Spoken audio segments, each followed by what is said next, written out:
السلام علیکم، آپ دیکھ رہے ہیں اسلام 365۔ رمضان المبارک اور بالخصوص اس کے آخری عشرے کے اعمال میں سے ایک اعتکاف بھی ہے۔ اصطلاح شریعت میں اعتکاف کا مفہوم ہے اللہ رب العزت کی رضا و خوشنودی کی خاطر اعتکاف کی نیت سے اللہ تعالیٰ کے در پر یعنی مسجد میں ہر ایک سے تعلق ختم کر کے پڑ جائے اور سب سے الگ تنہائی میں اللہ کی عبادت اور اس کے ذکر و فکر میں مشغول رہے۔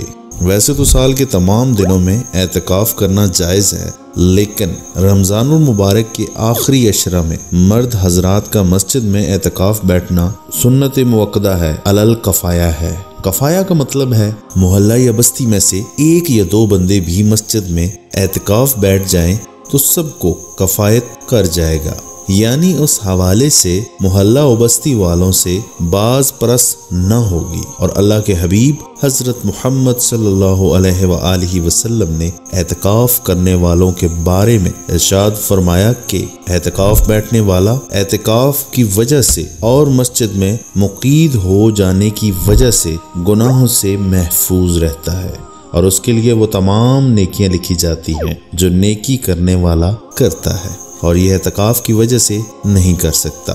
خود سرکار دو عالم صلی اللہ علیہ وآلہ وسلم ہر رمضان میں 10 دن آخری عشرے میں اعتکاف فرمایا کرتے تھے، مگر جس سال آپ صلی اللہ علیہ وآلہ وسلم کا انتقال ہوا، آپ صلی اللہ علیہ وآلہ وسلم نے 20 دن کا اعتکاف فرمایا۔ سبحان اللہ!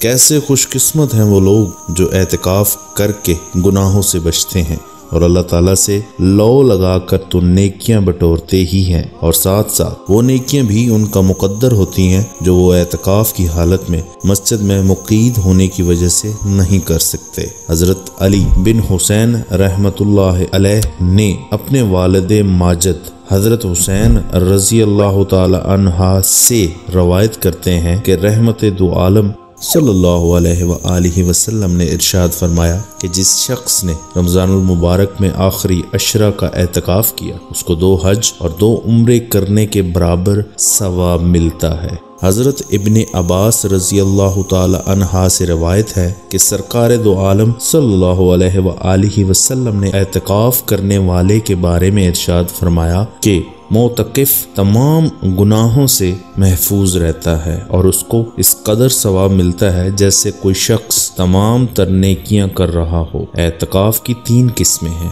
واجب اعتکاف، یہ وہ اعتکاف ہوتا ہے جس میں بندے نے نظر مانی ہو کہ اگر میرا فلاں کام ہو گیا تو میں اتنے دن اعتکاف کروں گا، جتنے دن اعتکاف کی نظر مانی ہو اتنے دن کا اعتکاف کرے گا، مگر ہاں اعتکاف کے ساتھ روزہ بھی ضرور رکھے گا کیونکہ روزہ صحت اعتکاف کی شرائط میں سے ہے۔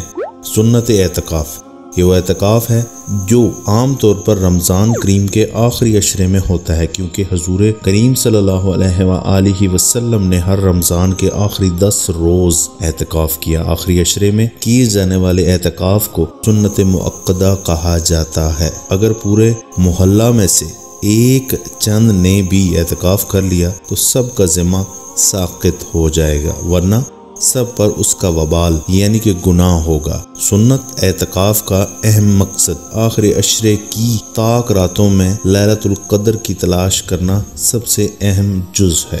مستحب اعتکاف، یہ وہ اعتکاف ہے کہ جس کے لیے کوئی وقت اور اندازہ مقرر نہیں، بلکہ جتنا وقت بھی مسجد میں ٹھہرے تو اعتکاف ہوگا، اگرچہ تھوڑی دیر کے لیے ہی کیوں نہ ہو، بلکہ افضل تو یہ ہے کہ آدمی مسجد میں داخل ہوتے ہی اعتکاف کی نیت کر لے، نماز اور نفل وغیرہ کے ثواب کے ساتھ ساتھ اعتکاف کا ثواب بھی پاتا رہے گا۔ سب سے افضل وہ اعتکاف ہے جو مسجد حرام میں کیا جائے، پھر مسجد نبوی کا مقام ہے، پھر بیت المقدس کا، اور اس کے بعد اس جامع مسجد کا درجہ ہے جس میں جمعہ کی جماعت کا انتظام ہو۔ عورتوں کو اپنے گھر کی مسجد یعنی جس جگہ نماز پڑھتی ہیں اعتکاف کرنا بہتر ہے، ورنہ کسی کمرے میں اپنے لیے جگہ مختص کر لیں۔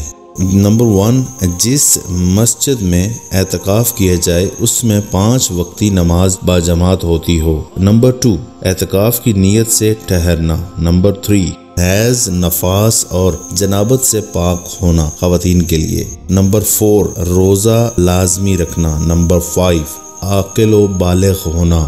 نابالغ مگر سمجھدار اور عورت کا اعتکاف درست ہے۔